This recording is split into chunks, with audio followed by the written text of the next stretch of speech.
my another lecture that is remaining part of mitosis. Mitosis में हम लोगों ने लास्ट वीडियो में देखा था up to the prophase stage. आज हम लोग देखेंगे मेटाफेज, एनाफेज, फर्दर टीलोफेज. तो बात करते हैं मेटाफेज की. तो जब मेटाफेज की बात करेंगे तो coiling and condensation of chromosome occurs up to this stage. मतलब इस स्टेज तक क्रोमोसोम का कॉइलिंग और कंडेंसेशन होता है. Chromosome becomes more compact and shorter. Best stage for chromosomal study. ये जो मेटाफेज स्टेज होता है ये सबसे अच्छा स्टेज माना जाता है क्रोमोसोमल मॉर्फोलॉजिकल स्टडीज के लिए. मतलब इस स्टेज में क्रोमोसोम अच्छे से लाइट माइक्रोस्कोप में दिखाई देता है. इवन हम लोग किसी भी सेल का क्रोमोसोम को काउंट कर सकते हैं. कौन से स्टेज में? मेटाफेज स्टेज में. हम देख सकते हैं इस फिगर में कि all chromosomes align on a single equatorial plate. ये प्लेट एक ही एक्सिस पे आके सारे क्रोमोसोम्स सज जाएंगे. तो this is another point that chromosomes align on a single equatorial plate. Attachment of the spindle fibre to the chromosomes के centromere से हम देख सकते हैं कि किसी भी क्रोमोसोम के सेंट्रोमियर में यहाँ पे एक प्रोटीनेशियस प्लेट होता है और इस प्रोटीनेशियस प्लेट को हम लोग कहते हैं काइनेटोकोर. और इसी काइनेटोकोर से अटैचमेंट होता है किसका? स्पिंडल फाइबर का. तो स्पिंडल फाइबर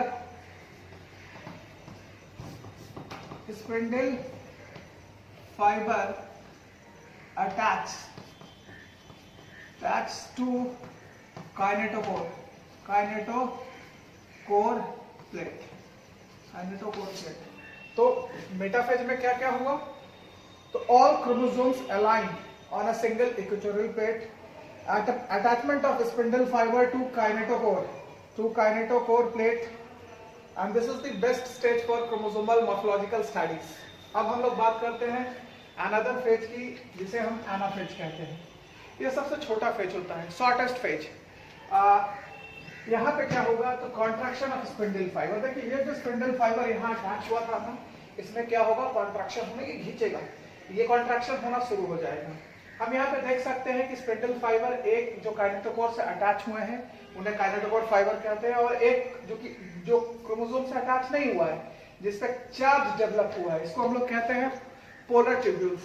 तो जैसे ही कॉन्ट्रैक्शन होगा तो ये जो क्रोमोसोम्स था that is splitting of centromere, बीचों बीच ये सेंट्रोमियर स्प्लिट हो जाएगा और स्प्लिट होने के कारण ये दोनों सिस्टर क्रोमैटिड्स अब टू डिफरेंट क्रोमोसोम्स के फॉर्म में ऑपोजिट पोल की तरफ मूव करेंगे. तो this is called forward movement of chromosomes. Moving chromosomes के बीच में एक तीसरा फाइबर अपीयर होता है जिसे हम कहते हैं इंटरजोनल फाइबर. तो एनाफेज में क्या हुआ? तो एनाफेज सबसे छोटा फेज था. यहाँ पे स्पिंडल फाइबर कॉन्ट्रैक्ट करेंगे and centromere of the chromosome get splitted. The two sister chromatids separate from each other and behave as a independent chromosomes, and all sets of chromosomes move towards other. जो बात करेंगे telophase की, telophase को हम लोग बोलते हैं reverse of prophase. जो चीज प्रोफेज में हुआ था, जो हम लोग देखे थे early prophase, mid prophase and let prophase, उसका ठीक उल्टा कहाँ होना है? टीलोफेज में. तो that's why telophase is called reverse of prophase. यहाँ क्या होगा? याद कीजिए प्रोफेज में क्या हुआ था? Disappearance of nuclear wall and nucleolus. बिल्कुल यहाँ पे रीअपियरेंस वापस आ जाएगा. कौन? Reappearance of nuclear wall and nucleolus. डीकंडेंसेशन of chromosome. जिस तरीके से हम लोग देखे थे कि ये क्रोमैटिन फाइबर था और ये chromatin fibre coiling condensation of chromatin fibre form से रॉड लाइक स्ट्रक्चर. तो क्रोमैटिन से जिस तरह क्रोमैटिन फाइबर से कॉइलिंग और कंडेंसेशन से क्रोमोसोम बना था, ठीक उसी तरह वापस ये क्रोमोसोम डीकंडेंस खुल जाएगा और खुलने के बाद फिर से क्या बनाएगा? Chromatin fibre. तो decondensation of chromosomes back to chromatin fibre. अब प्रिपरेशन फॉर साइटोकाइनेसिस की तैयारी शुरू हो जाएगी. साइटोप्लाज्म का जो डिवीजन है उसका प्रिपरेशन होगा. तो हम लोग इस फिगर में देख सकते हैं कि this is the cell and these are two opposite pole. जो हम लोगों ने लास्ट टाइम एनाफेज में देखा था कि chromosomes are forward movement of chromosomes. All chromosomes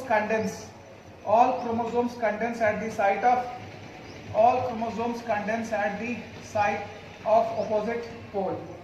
सारे क्रोमोसोम्स अपोजिट पोल पे पहुंच गए। And now reappearance of nuclear wall, दोनों तरफ, दोनों अपोजिट पोल पे आप देख सकते हैं कि ये न्यूक्लियर वॉल वापस आ गया।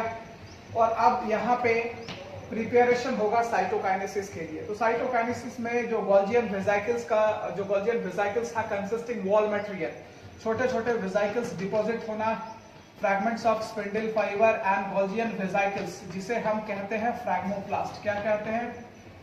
फ्रैगमोप्लास्ट। ये गोल्जी बॉडी का वेसिकल है जिसके अंदर सेल वॉल मटेरियल है, वो डिपॉजिट होना सेंटर में शुरू हो जाएगा, जो आगे चल करके फिर सेल प्लेट का फॉर्मेशन करेगा। तो ये था, हम देख सकते हैं कि within a single cell at the end of telophase you can find 2 nuclei, 2 nuclei यहाँ पे हमको मिलेगा। और अब है साइटोकाइनेसिस, इसी साइटोप्लाज्म को बांट देना है, बंटवारा कर देना है, दैट इज कॉल्ड साइटोकाइनेसिस। तो देखिए प्लांट सेल साइटोकाइनेसिस दो तरीके से, प्लांट सेल में अलग और एनिमल सेल में अलग अलग होता है। तो हम लोग बात करें प्लांट सेल की, तो हम देख सकते हैं दीज आर फ्रैगमोप्लास्ट, जो अभी बात किया, Golgi vesicles consisting wall material and deposition leads to formation of a wall and this wall is called cell plate. Cell plate, ये वॉल सेंटर से शुरू होकर के पेरिफेरल रीजन की तरफ धीरे धीरे बढ़ता जाएगा and cell plate finally change to middle lamella of cell wall. ये प्लांट के मिडिल लैमेला में बदल जाएगा, इसे हम कहते हैं सेल प्लेट। लेकिन जब हम एनिमल सेल की बात करेंगे तो हम देख सकते हैं कि this is animal cell and here after telophase here is 2 nuclei and its plasma membrane invaginate towards inner side, अंदर की तरफ ये invaginate करेगा with the help of microfilaments cytoskeleton, और ये धीरे धीरे है ना सेंटर की तरफ ग्रो करता जाएगा और ग्रो करते ये आपस में मर्ज हो जाएगा। जैसे ही ये आपस में मर्ज होगा it will leads to formation of 2 cell. तो इससे स्पष्ट होता है कि प्लांट सेल में साइटोप्लाज्म का डिवीजन किसके द्वारा होता है? That is by cell plate. और एनिमल सेल में फरो, दैट इज इन्वेजिनेशन, यही है फरो, यह है धसान। तो एनिमल सेल में जो साइटोकाइनेसिस होता है वो किससे होगा? सेल फरो से। तो यही था माइटोसिस। और अंततः हम लोग देख सकते हैं कि एक सेल से 2 सेल बन चुका है, जिसमें